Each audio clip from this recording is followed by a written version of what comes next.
Welcome back to the Think Strong Bible Study. Today, we're going to jump right into a guided tour of the Gospel of Matthew. And you know what? Our entire roadmap for this journey is going to be this single amazing guide. It's designed to help us wrap our heads around the big picture of this incredible book.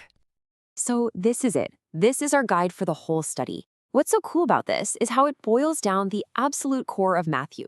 You know, who wrote it, why he wrote it, the key ideas, and how it's all structured all onto one page. So let's use it to navigate this story together. All right, first things first, let's get our bearings. You know, with any great story, you've got to understand the context, right? Who wrote it? When did they write it? Who were they writing to? Getting this foundation right is totally key to unlocking everything else Matthew has to offer. So, who's the author? Well, it was Matthew, who you might also know as Levi. And here's the part that changes everything. He wasn't just some historian writing from a distance. He was one of Jesus' 12 disciples. That means he was an eyewitness. He was there. This gives us a powerful, first-hand account of everything he describes. And when was it written? Well, the consensus is somewhere between AD 60 and 70. Now think about that for a second. This is just a few decades after Jesus' life, death, and resurrection. This wasn't a story passed down for centuries. It was written when other eyewitnesses were still alive and walking around. It's a really fresh account. And who was he writing for? The original audience was most likely the church at Antioch. Now, this is a super interesting detail because this community was a mix of both Jewish believers and non-Jewish believers, the Gentiles. This context really is a key that unlocks the whole book. It helps explain why Matthew is constantly connecting Jesus to Old Testament prophecies. That was for his Jewish readers, but also why he includes stories that show Jesus' message is for the entire world. And just to give you a sense of the scope of this thing, the book is 28 chapters long. So yeah, it's a pretty substantial, detailed account of Jesus' life and his teachings.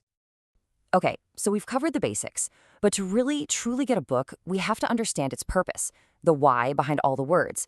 This is kind of like the engine that drives the whole narrative forward. And that brings us to the most important question we could ask. What is the purpose of this book? Why did Matthew sit down and write this specific account for his audience, and by extension, for all of us today? And the answer, the purpose, is just so powerful. It's all about showing that Jesus is the long-awaited king. Matthew wants to fire up his readers by showing them that Jesus and the kingdom he brought are the ultimate fulfillment of God's entire plan for humanity. So as we read, that's the lens we should use. Every story, every teaching, it's all meant to answer the question, how does this reveal Jesus as the promised king? Okay, so now that we know the central purpose, let's check out the narrative flow and see exactly how this story of the king unfolds. You can think of this as the itinerary for our tour, showing us all the major stops along the way.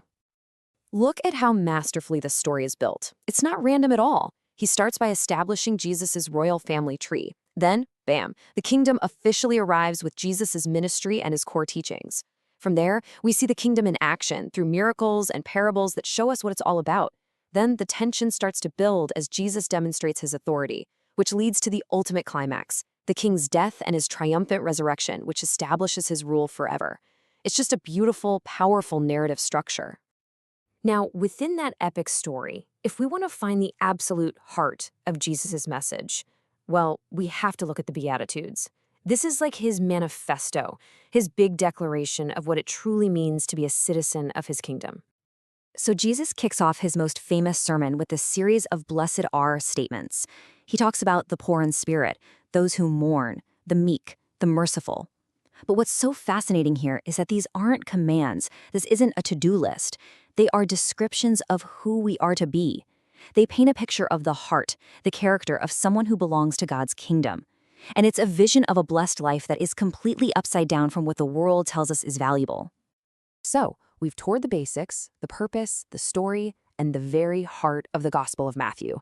And that brings our guided tour to what is really the most important stop of all, making it personal.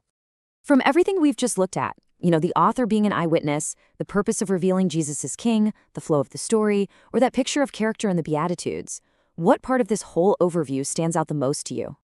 And finally, the question that matters most. Based on what stood out to you, how can you apply it to your life, say this week?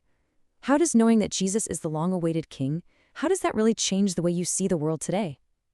Thanks for joining us for this study, and we'll see you next time.